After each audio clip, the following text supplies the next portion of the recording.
Assalamualaikum warahmatullahi wabarakatuh.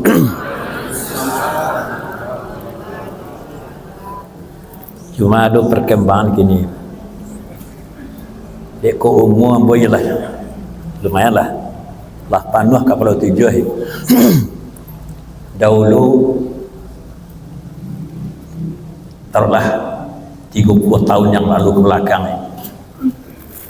Salam itu biasa-biasanya. Siapapun yang tampil bicara seorang muslim, ya, Assalamualaikum.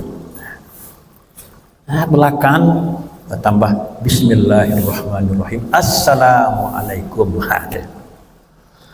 Terakhir kok tambah aja lain. A'udzubillahi minasyaitonirrajim. Bismillahirrahmanirrahim.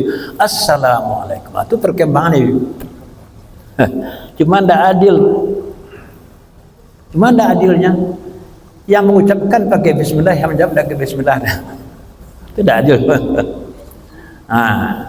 Tapi sumber yang kita dapatkan dari ayat dan hadis memang langsung salam saja.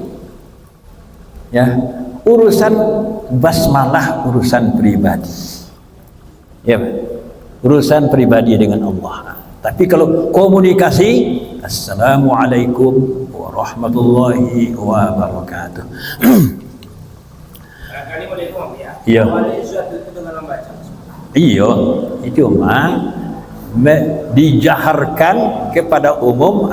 Itu perkembangan. Sekaligus numpang itu kayak dia dengan. Oh iya. Iya. Tapi nanjale dulu dah ada banyak perkembangan basuh. Contoh perkembangan basuh dia mau. Bukan saja 69 lah menggeluti ilmu agama.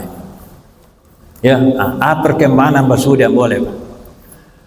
Dulu celana jingkrang kan tidak ada, Pak.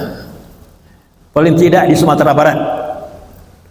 Sataat-taat, sasia-sia orang, ya akan biasa-biasanya, Pak. Termasuk tokoh-tokoh. Taruhlah risiko Buya Haji Harun Al-Ma'ani, Buya Haji Mawardi Muhammad, lihat fotonya utuh, Pak. Celana biasa-biasa, kok bakodek biasa-biasa. Tapi belakangan, katakanlah 20 tahun terakhir, ada perkembangan baru. Itulah sholat. Dulu Bu amati Buya Hamka sholat, Buya Mawardi sholat, Buya Harun sholat. Dah ada dan menari-nari terjun, Pak. Dah ada, Pak.